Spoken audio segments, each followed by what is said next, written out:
Noticias, fin de semana, con Jaime Núñez.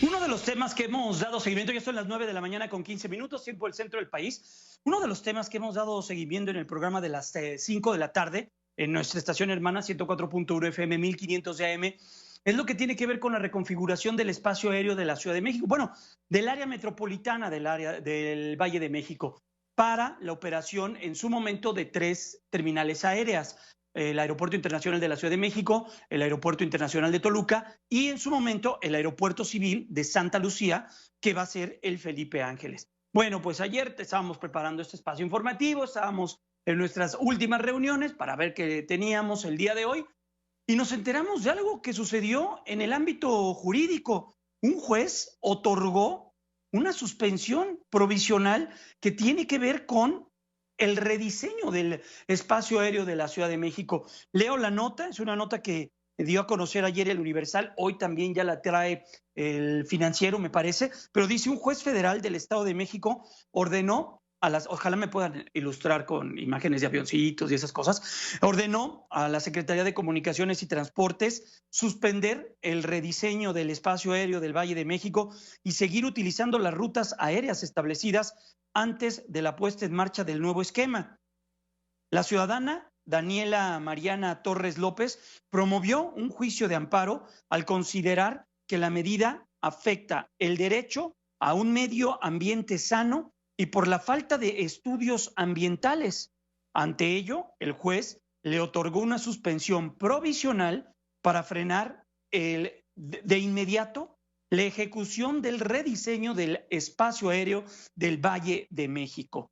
El juez señala que se pone en peligro su derecho a vivir en un medio ambiente sano al pasar los aviones en una distancia considerablemente cercana a su hogar con un ruido excesivo. Y ya le decía, recordemos que la Secretaría de Comunicaciones y Transportes el pasado 25 de marzo puso en marcha la primera fase del rediseño del espacio aéreo del Valle de México. Nosotros, como le comentaba, tuvimos la oportunidad de entrevistar hace no más de 3 semanas a Pablo Ortiz Aro Barrera. Él es consultor en transporte. Lo entrevistamos el 8 de abril y esto es lo que nos comentó de un estudio que él hizo sobre el rediseño del espacio aéreo en el Valle de México, pero ojo, su afectación en el suelo, en las colonias y en los habitantes de la Ciudad de México. Aquí la charla. Sí, definitivamente desde hace 2 semanas yo empecé a notar eso. Digamos que la gente de zonas de la que nunca había escuchado ruido de aviones empezaron a notar ruido de aviones. Me llamó la atención. Yo, digamos, desde mi ventana también los veía pasar, ya no los veo pasar. Y todo lo que leía era comentarios acerca de mucho ruido por esta zona, esta colonia está muy afectada. Y mi análisis lo único que quería hacer era intentar cuantificarlo, ponerle números de cuál es el área afectada, cuál es la población afectada y por mera curiosidad, nada más para saber de qué tamaño es el problema. ¿Y de qué tamaño es el problema, Pablo? ¿Con qué te has encontrado? Porque hay zonas densamente pobladas que están siendo afectadas. Comencemos por eso, porque los aviones cuando llegaban a la Ciudad de México entraban por la parte de satélite, volaban una parte por la parte Polanco, se seguían por encima de Los Pinos, por esa parte de Chapultepec, daban vuelta ahí por la parte de Tacubaya y se enfilaban encima del World Trade Center y bajaban. ¿Ahora qué está ocurriendo?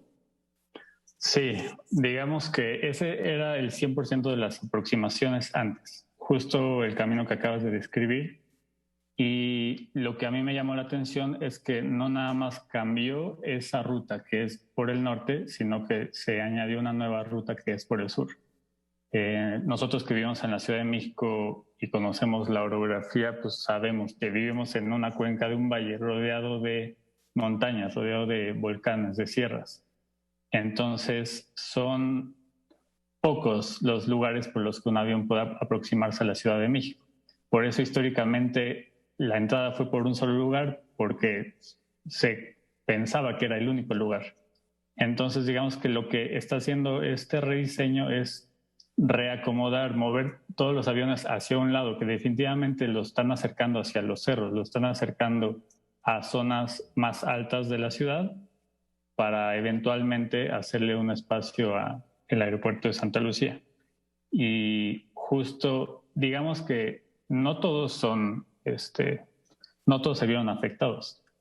Con este rediseño hay gente que se benefició, justo la que vive por esa ruta que tú acabas de describir, pero sí, gente muy afectada por el poniente de la ciudad y también por el sur de la ciudad.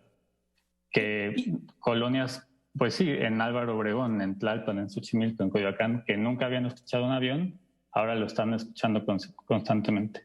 Estamos platicando con Pablo Ortiz Aro Barrera, consultor en transporte. En uno de tus gráficas que subiste a través de tu cuenta oficial de Twitter, de hecho, marcas con rayas rojas las nuevas rutas, y sí es muy destacable eso que señalas. Hay aviones que están llegando por Xochimilco y por la parte de atrás de la Ciudad de México y se enfilan por donde bajan habitualmente, porque no hay otra manera de bajar. Esa parte del World Trade Center es esa colonia que es la parte de la del Valle, pasan encima de la Kennedy y ya aterrizan en el aeropuerto de la Ciudad de México pasando por la parte que está en el viaducto. Pero esa zona del sur de la Ciudad de México es la que se está viendo ciertamente muy afectada. Sí, definitivamente. Y son zonas que están más altas. El Valle de México, digamos que la entrada anterior era ¿por dónde podemos pasar? Lo más alejado de los cerros. Esa era la ruta anterior, en simples palabras. Pero estas nuevas rutas para acomodar Santa Lucía están moviendo los aviones hacia los cerros y dejándole espacio a Santa Lucía, que obviamente eso no está cuantificado en mi análisis actual, pero que en el momento que empiece a operar, obviamente va a afectar con ruido a otras zonas del nororiente de la ciudad, Estado de México. Oye, Pablo, yo le he preguntado tanto a Arely Gallardo y al propio capitán Heriberto Salazar. Hemos visto que los aviones por lo general aterrizan, como tú bien lo comentas, y despegan hacia el Vaso de Texcoco. Pero hay ocasiones en que, no sé si sea por el viento o por alguna circunstancia, aterrizan al revés. Aterrizan por la parte de Texcoco y despegan hacia la parte donde está la licuadora, lo que era el edificio de Mexicana de Aviación durante algún tiempo. ¿Qué va a pasar cuando exista esta reconfiguración y ya esté operando Santa Lucía? Porque Santa Lucía está por el lado donde van a estar aterrizando los aviones. Eso yo veo. En un mapa lo puedes ver, no tienes que ser un experto. Sí. Justo es lo que yo intenté hacer con este análisis, dejar todas mis fuentes son fuentes públicas y dejarlo lo más entendible para que no tener que ser un ingeniero en aeronáutica para más o menos dimensionar el tamaño del problema. Como sí, o sea, tienen razón, aproximadamente el porcentaje es 80% de los aterrizajes, que son como los acabamos de describir, por el norte bajan y después aterrizan, y del lado de Texcoco son aproximadamente el 20%, y sí es 100% por el viento. En el momento que cambia el viento, la gente en las torres de control tiene que redireccionar todo el tráfico aéreo para hacer el cambio. Pero normalmente es 80% como está hecho este análisis y solo 20% aterrizan desde Texcoco, en números muy redondos. Oye, Pablo, y por último, ¿y tienes algún estimado de cuántas personas están viendo afectadas? Porque veo que también haces un análisis muy certero en cuanto a colonias, calles y todo eso que está sucediendo en este momento. Sí, en números muy gruesos, y el tema del ruido es que también puede llegar a ser un poco, varía de persona a persona. Hay decibeles que les molestan a ciertas personas, hay decibeles que otras no tanto, ni siquiera los notan, etcétera. Pero yo, digamos que el corte lo hice en los 61 decibeles y de ahí para arriba. Y sí, la población previamente afectada con niveles de entre 61 y 64 decibeles, que es en mis gráficas lo que marqué en zonas amarillas, estaba alrededor de 60,000 personas. Eso subió a 1.850.000 personas. ¿Qué? Es una diferencia de 180%. Ese Vaya 180% representa más de 1 millón de personas que hace 2 semanas nunca habían escuchado un avión y ahora lo escuchan pasar constantemente. Y esto más allá de que no sean delicados, ¿cuál es el problema? Existe un problema de contaminación auditiva y esto es muy serio. Sí, eso es algo de lo que yo no me considero experto, pero desde que publiqué esto, gente que sí es experta en ruido me ha buscado justo para comentarme de este tema. Muchas veces ni siquiera lo tienes que percibir, nada más con sentir las vibraciones, y esto de forma crónica, o sea, si ahora donde vives vas a estar sufriendo de esto todos los días, principalmente en horas, por ejemplo, en la noche, para el sueño, etcétera, esto sí trae problemas graves, y definitivamente es algo que es un problema que tenía una zona de la ciudad y siempre lo había tenido, pero ahora se distribuyó a otras zonas de la ciudad y ese número total de personas afectadas incrementó por mucho. Pues Pablo, siempre muchas gracias. Es bien interesante lo que estás mencionando. Dinos en dónde, si hay algún lugar donde puedan ver todo lo que nos está escuchando, si pueden ver la información, en dónde se pueden acercar con toda esta información que nos has platicado.